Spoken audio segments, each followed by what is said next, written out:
Hey there internets, I'm Michael and join me as I teach you how to play Sub Terra by Inside the Box Board Games. It's a horror co-op game for 1 to 6 players where you're deep underground exploring a tile-based cave system filled with horrors. Will you manage to escape before your flashlights die, or you be the one to die?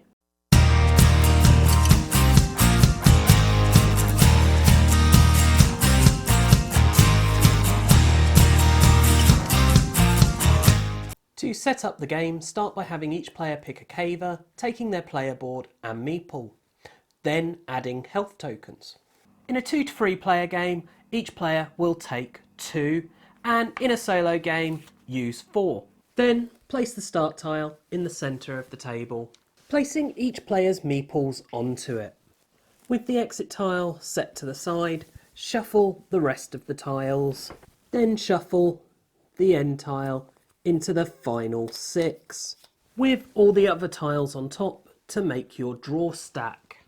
Pick your difficulty level and then remove all hazard cards with the circle symbol for normal, the square/diamond for advanced or expert, and the diamond for expert. Then shuffle the cards and deal a stack of cards depending on the difficulty and number of cavers, before adding the out of time card to the bottom. Give the first player marker to the person who's most recently been underground, and then you're ready to begin. But how do you win? Well, there's just one way to win in Sub Terra, and that's to make it out alive.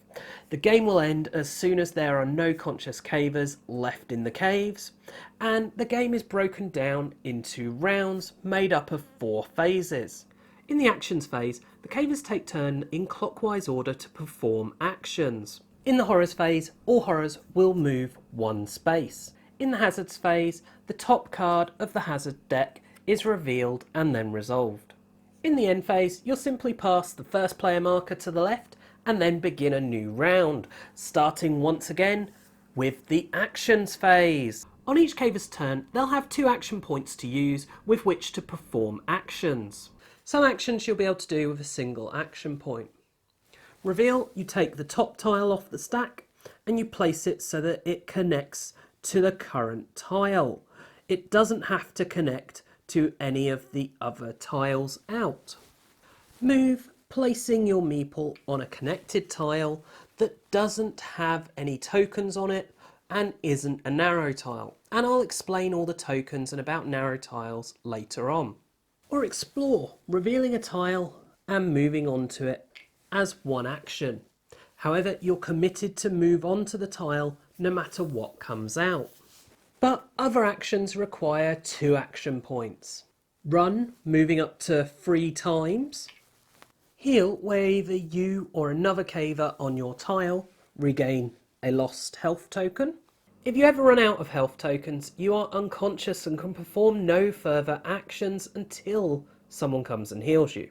Put your meeple on its side as a reminder of this. Swim, move on to a connected tile with a flood token on it. A water tile is not flooded until a flood token is placed on it as the result of a flood hazard card. Squeeze, move on to a connected narrow tile. Dig, remove a rubble token from either your tile or a connected adjacent tile. Rubble tokens will appear as the result of cave-in hazard cards. Until this happens, these tiles are treated as normal tiles. To do some actions, you'll need to perform a skill check, which simply means you roll a d6, and if you get 4 or more, then you've succeeded. Both place rope and hide use 2 action points and a skill check. If you succeed in placing a rope, add a rope token to either a ledge tile or a slide tile that you are on. A ledge tile can be entered from either direction, but in order to leave or explore in the direction that the arrow is pointing, you will need a rope token. Once this has been placed, you're then able to move through. A slide tile only allows you to move in the direction of the arrow until you place a rope, at which point you can move back the other way. If you succeed in hiding, you can't be chosen as the closest victim for horrors this round, even if you are the only conscious caver within 7 tiles, and I'll explain shortly what horrors are. You can also exert yourself getting an extra action point to use on your turn, but then at the end of your turn you will need to perform a skill check. If you fail, you lose a health token. Finally, each caver has a unique action they can perform, and the cost and description of this is given on the player boards, and I'll go through all of these at the end of the video. If there are any horrors in the cave, they'll move 1 connected tile towards their closest victim, which is the closest conscious caver that is not hiding.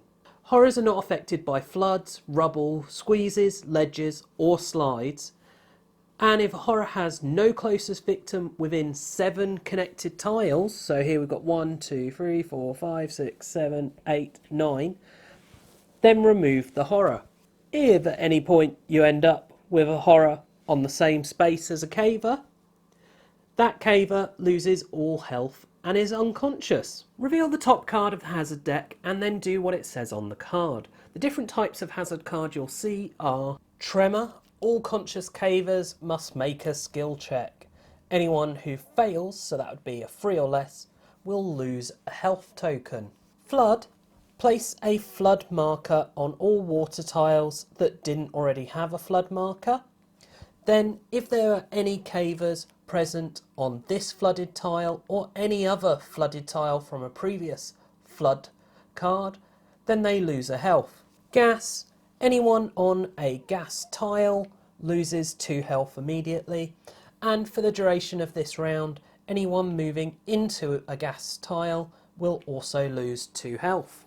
Cave in. All cave in tiles have 2 numbers in the corners. You'll roll a dice and then place a rubble token on any tile with a matching number on. So 3 would be this one here. Then any caver on a tile that received a rubble token will lose 3 health. Horror. First you move all the horrors that are in the cave, if there are any, just like you would do in the horror phase. Secondly, if there are less than 3 horrors in the cave currently, you'll spawn a new horror. It is placed on the horror tile that doesn't contain a horror and is closest to the closest possible victim within 7 spaces. If there are no closest victims within 7 connected spaces, then you will not place a horror. The final card in the hazard deck will be the out of time card. This represents that your flashlights are now out of power and the darkness is closing in. Starting now, you always do the same thing in the hazard phase. All cavers not on the exit tile must make a skill check. If they pass, then they're fine. Anyone who fails is dead and is removed from the game. The game ends when all remaining cavers are on the exit tile or there are no conscious cavers remaining in the cave. At this point, if 3 or more cavers failed to escape the cave, then you've lost the game. If only 2 failed, then you get a bronze award and have won. If you manage to have only 1 fail to escape, then you get a silver award. And in the highly unlikely event that everyone escapes, you get a gold award. Which leaves just a few last things to cover. Firstly, rough terrain tiles. When you enter rough terrain, you must make a skill check. If you fail, remove a health token. Finally, the different cavers' powers. The engineer can place explosive tokens on the board to remove adjacent walls using the demolish ability. Either place the token over the shared side of 2 tiles, making them connected, or place it on a single tile, making it possible to explore in that direction. After placing the token, you'll then need to resolve a cave-in event, so you'll roll the dice and add a rubble token to any cave-in tiles with a matching number. Their passive ability is then Vigilant, meaning that they only lose 1 health as the result of a cave-in event rather than 3. The Scout's abilities are both passive. First, they have Pathfinder, which means that if they would place a tile, they may instead discard that tile and then place the next tile from the stack instead, but they must keep the second tile. Also, this ability can only be used up to 3 times in a game. The other ability is Stealthy, which means that they cannot be chosen as the closest victim of any horrors. Also, sharing a space with a horror does not cause them to lose any health. The leader may use 1 action point to direct, and this means that they choose another conscious caver, and that caver gets to perform an action that would only cost 1 action point. They can only do this though once each turn. The other thing they have is Experience, which is a passive ability, meaning that they pass skill checks on a roll of a 3 or more instead of a 4 or more. The Geologist can use Excavate to remove a rubble marker. This is like the dig action, but it only costs 1 action point. Also, they are intuitive. This means at the start of the game, you place aside a cave tile, and then during the game, you can choose which of the cave tiles to place, either the one you have put aside or the one you've just drawn. The medic has 2 active abilities, the first of which is Bandage, and it means they can choose another caver on their tile to regain 1 health token. The sprint action also costs 1 action and means that they can do 2 consecutive move actions. The bodyguard can use Repel to fight off horrors that are on an adjacent tile. Using 1 action point, the horror gets removed from the cave.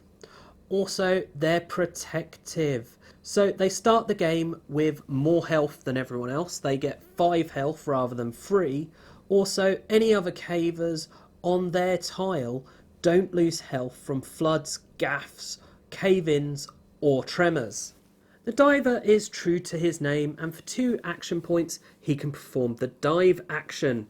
If he is on a water tile and it doesn't need to be flooded, he can then moved onto his player board and from his player board onto a water tile, allowing him to teleport around the caves.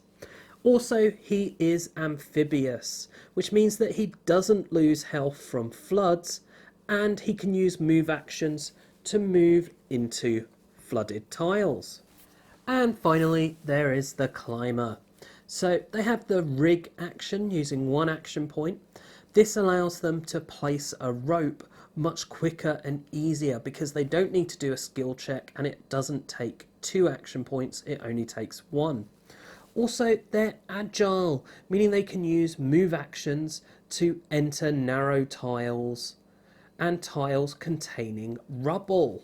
And that is how you play Sub Terra by Inside the Box Board Games. I do hope you've enjoyed this video. If you have, please do check out the rest of the videos, subscribe to the channel and share it with your friends and family. And as always, thanks for watching and bye for now.